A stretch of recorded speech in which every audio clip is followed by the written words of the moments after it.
Assalamualaikum warahmatullahi wabarakatuh. Selamat pagi anak-anakku sekalian. Salam sejahtera untuk kita semua. Apa kabar hari ini? Saya harap kalian sehat-sehat selalu dan berada dalam lindungan Allah Subhanahu wa taala. Insya Allah hari ini kita akan masuk di materi awal pelajaran bahasa daerah, yaitu tentang pengenalan aksara lontara. Pengenalan aksara lontara merupakan materi awal atau materi basic atau mukaddimah dalam pembelajaran bahasa daerah Bugis, khususnya di KD 3141. Tapi sebelum kita ke materi, mungkin kita bisa flashback dulu. Saya rasa dalam pembelajaran aksara lontara ini, kalian pernah belajar tentang aksara lontara.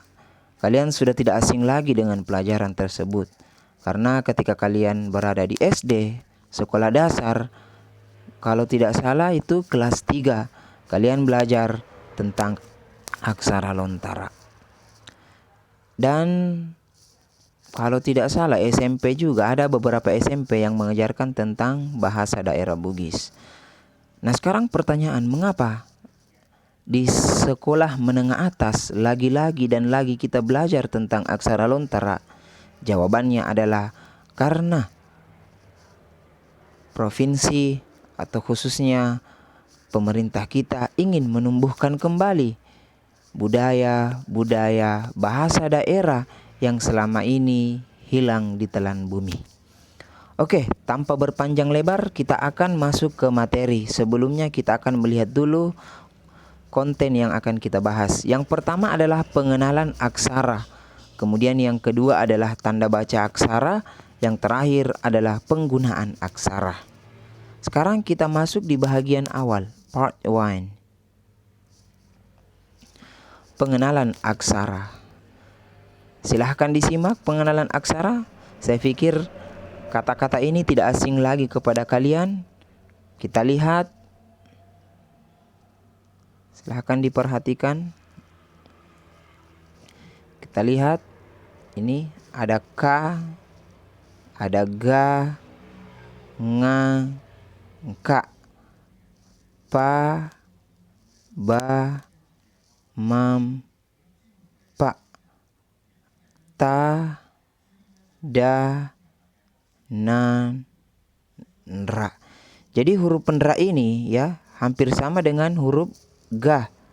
Cuman yang membedakan satu punya titik, satu cengkok ya. Kemudian Ca, Ja, Nya, Ca, Ya. Nah, ini ya memiliki dua titik ya. Bedanya ya dengan huruf A. Nah, kalau dia huruf A satu titik, kalau dia huruf ya memiliki dua titik. Ya, ral, la, wa, sa, a, ha. Jadi ha ini itu gabungan kedua huruf sah. Nah, jadi saya pikir ini mudah ya. Oke, mari kita sama-sama melafalkannya. Let's show that.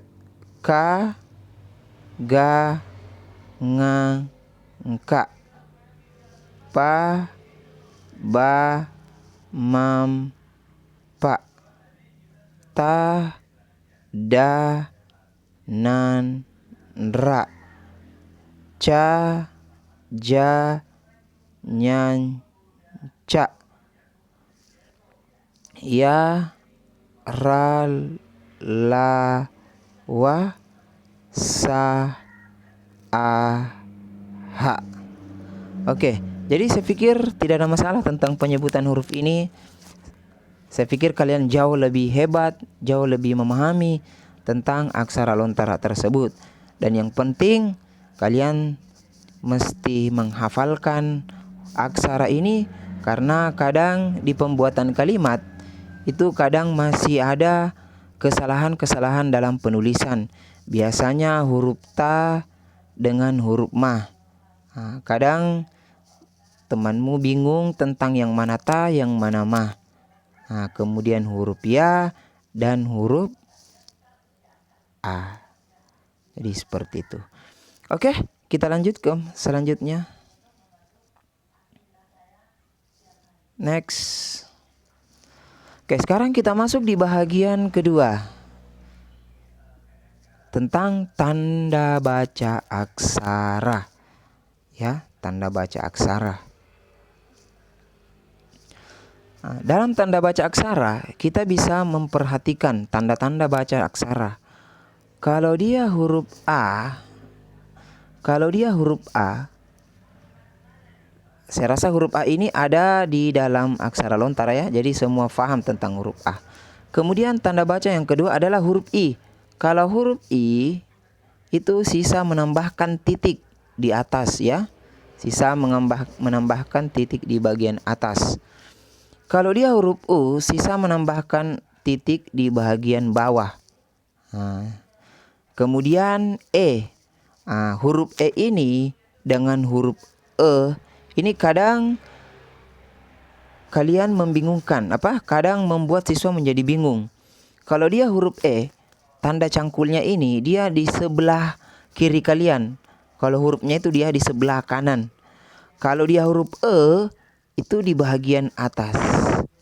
Kalau O itu di sebelah kanan kalian, yaitu di sebelah ataukah di sebelah kiri huruf.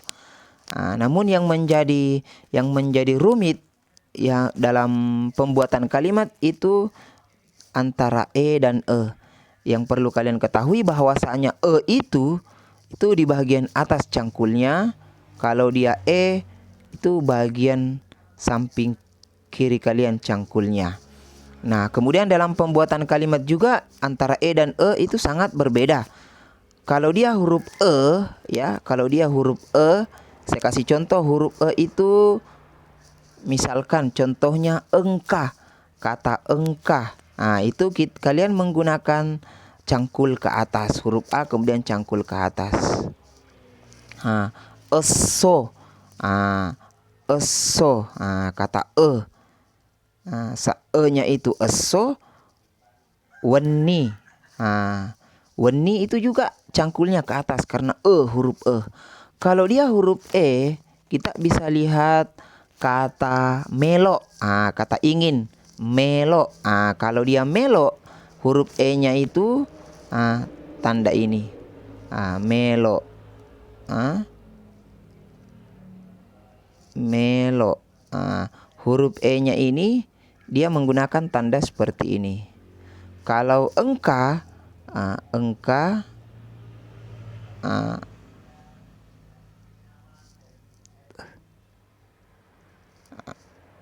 oke.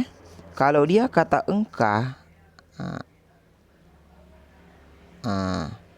kalau dia kata engka, E-nya ini kita menggunakan E yang cangkulnya ke atas. Oke, paham anak-anakku sekalian? Kalau paham, kita akan melanjutkan di slide selanjutnya. Part 3. Next. Sekarang kita masuk di part 3, penggunaan ketiga yaitu penggunaan aksara. Nah, sekarang kita melihat langsung praktek dalam penggunaan aksara. Nah, kita lihat kata Muhammad ya. Kata Muhammad itu tulisannya Muhammad. Jadi ketika nama kalian mati, maka jangan lupa memberikan tanda cangkul ke atas. Itu dalam bahasa daerah Bugis. Muhammad menjadi Muhammad. Kemudian contoh yang lain, kata Nurul, namanya Nurul. Dari kata Nurul. Kenapa? Karena huruf L ini adalah huruf mati. Ya, Nurul. Beda huruf yang akhirnya A, I, U, E, O itu kalian tidak perlu memberikan tanda seperti ini ya. Tidak perlu memberikan tanda cangkul ke atas. Mengapa? Karena hurufnya vokal. Contoh misalkan namanya Putri ya. Berarti huruf pa. Huruf pa. Nah, baru titik pu. Kemudian huruf ta, pute. Nah, huruf ra terakhirnya pute ri ya, pute ri. Jadi tidak perlu ada tanda cangkul. Nanti ada tanda cangkul ketika hurufnya mati. Itu nama. Sekarang kita lihat contoh yang lain. Kata yang lain. Kata joka yang artinya jalan. Nah, kata joka itu ketika kita melihat kalimatnya, katanya huruf K ini double. Huruf K ada dua huruf K double ya. Huruf K double ya. Kita lihat huruf K double.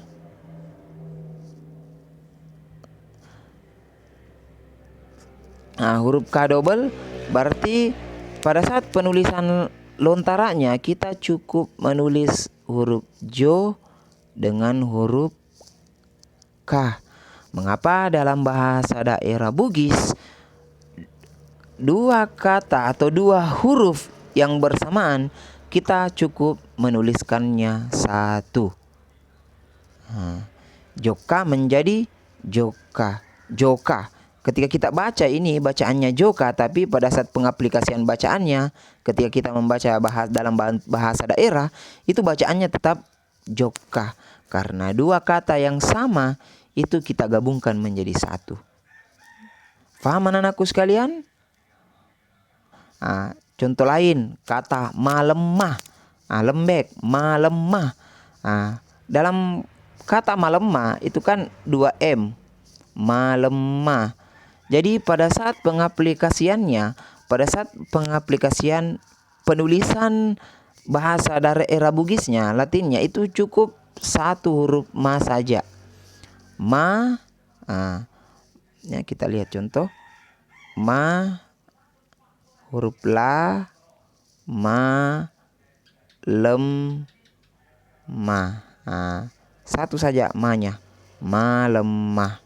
Kenapa? Karena dalam bahasa daerah ketika memiliki dua huruf yang sama maka kita gabungkan menjadi satu. Malemah.